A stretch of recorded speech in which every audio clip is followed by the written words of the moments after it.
Hey guys, and as Austin mentioned, welcome to Little Big Podcast. This is episode 138. It's amazing how quickly those days go by. Seemed like just yesterday was 135 when we did the Q&A episode. So if you guys have a suggestion, we usually do something really fun for any episode ending at a 0. Like we do a developer interview or a playthrough with somebody or anything else you really want us to do. So if you have any ideas for that, then you can go ahead and send those to littlebigpodcasters@gmail.com, or you can leave a comment below and tell us what you think we should do. And we would really appreciate your suggestions, and we may just do what you suggest. So we're going to start off with the art for today. First up, we have Mango Tango Fox's Cinema 4D art. It's super cool because he has many layers of, I'm not really sure how 3D stuff works, but he obviously had several objects in 3D space, and it was a shallow depth of field. It looked really, really good. The logo was even 3D, and it just, I don't know, it was like a new perspective of looking at Little Big Planet, and I loved it. So that was really, really good. I forgot to put that on there for a couple of weeks, so I apologize for that, but it's super, super cool art, and it's my background now, so it's really neat. Next up, we have Megan's Sackboy art, and they said they weren't an artist, but it still looks super good. And next up, we have Kyle's Where's Waldo Sackboy, and he said if Waldo was a Sackboy, would we be able to find him, or something along those lines. So it's a pretty cool piece of art. On to the levels. First up, we have Shapeshift by Comfort MC. And this was a super legit level. I'll see if I can explain it any better than I tried to explain it to Austin. But here's what it is. There's basically a grid of blocks. And each block is a different color and has a different shape on it. So there's red, orange, yellow, and all that stuff. And you have to switch any block of the same color, or of the same shape, to get 4 blocks of the same color or more together in a group so they all explode at once, dropping everything above it down one layer. Now you'll get to the point where you're like, oh man, I don't think I can do this. It's kind of frustrating. I can't figure it out, but don't worry about it. If you get going at first, it gets way easier as you keep going because more things keep moving into place and destroying each other automatically. So that really, really makes for some awesome gameplay, and I really enjoyed this level. Super fun, and it was compatible with PlayStation Move, which I took advantage of and loved every second of it. We'll get to more on PlayStation Move here in a couple minutes.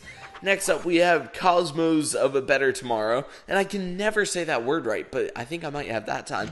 And it's a really, really cool level. It's basically along the lines of, if Media Molecule took the Cosmos and the Factory of a Better Tomorrow, smashed them together into one epic world, this is what it would be. And honestly, they captured that flawlessly. I'm not gonna lie, it was one of the prettiest levels I've played in a long time. One of my favorite parts was where you launch up through the ceiling of the factory and you go into space and you're bouncing around in space, and then you go back down through a tube into the factory. But when you're in space, it's 0G, and when you get back down, there's gravity again. So it's a lot of fun to play that part of the level. Next up, we have Tap Tap the Scientist by U-Boy3. I think I pronounced that right, maybe not.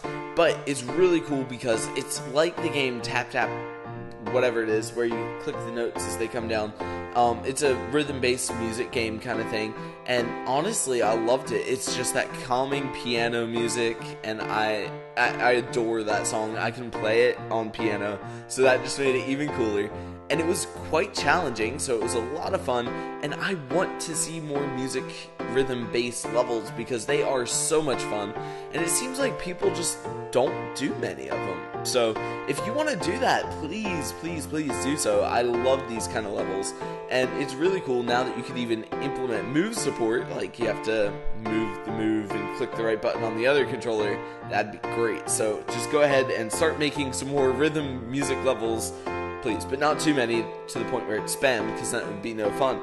Alright, next up we have the news. And New Sense 2004, one of our faithful viewers, is trying out to be on the Tester Season 3. Now, if you guys don't know what that is, it's a reality show thing for PlayStation Network where a bunch of people try to get into a challenge to become the next PlayStation game tester. But if you want to help him out on that, there will be a link in the description of where you can go to vote for him. and help him be the next PlayStation tester. That would be really, really cool. And he's a Little Big Planet gamer. So if you want games to be as good as Little Big Planet, then definitely vote him on board to be a game tester. Next up, we have my About.me page. I'm just going to keep this really short this week. If you want to go vote for that, there's a link in the description for me to have a billboard in Times Square. That'd be really, really cool. And that's all for that one. Toy Story costume kits are all out now, as many of you know, and we have a playthrough of those on our YouTube channel. You can click the annotation or go in the description and click on it there, and you can watch that. Next up, we have our move pack, and we do have playthroughs of the main storyline already, and you can go on our YouTube channel and check those out as well. Next up, we have some of the features of the Move Kit. It's a brand new story for Little Big Planet 2, Rise of the Cakeling.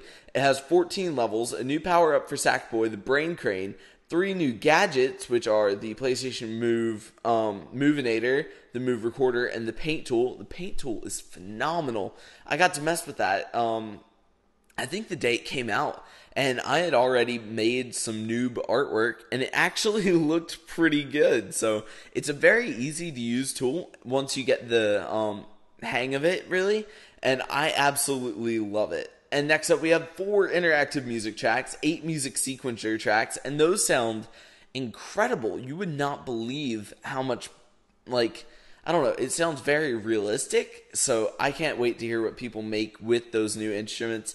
And there's also a new sound object with 32 new sounds, 17 new, I think I already said that, yeah. A new level background, 6 new costumes, 18 materials, 41 decorations, 13 objects, 66 stickers, 39 new pins, 11 trophies, and that's about it for the Move Kit. And that's going for $10 in the United States. And honestly, it's totally worth $10. I would pay $20 for it. It has so much stuff in such a easy to access pack. It's really, really good.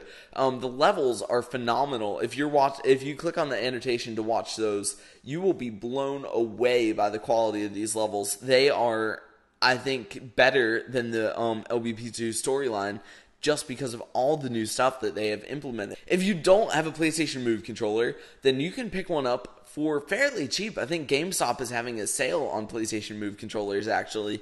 And you can pick yours up, and they are so worth it. Even if you just bought the stuff for PlayStation Move for this kit, it would be worth your money, because this kit is phenomenal. I am blown away, just completely blown away by this kit. I love it. So go out there and support Media Molecule. Buy this kit. A lot of you are going to say, oh, I don't have $10 to spend on it. Well, I mean, it's $10 for practically another game that you're getting. So $10 is really, really, really reasonable. And Media Molecule honestly deserves the money for this. And, I mean, there's nothing wrong with getting a code for a free thing. Don't get me wrong. But, I mean, just go out and buy it. Show them some support, and that would be really, really awesome to them. Next up, we have the Little Big Planet Vita trailer analysis. We've mentioned this past couple of weeks, but if you still haven't seen it, you can click on the annotation on screen right now, and you can check that out. And also, I'd just like to give a little shout out to Mark Valador from the PlayStation blog. We were on the blog this week, and he's a really cool guy. He's the marketing dude for Little Big Planet. We met him in New York City. Really, really cool dude. So thanks for getting us on the blog last week. We really appreciate that.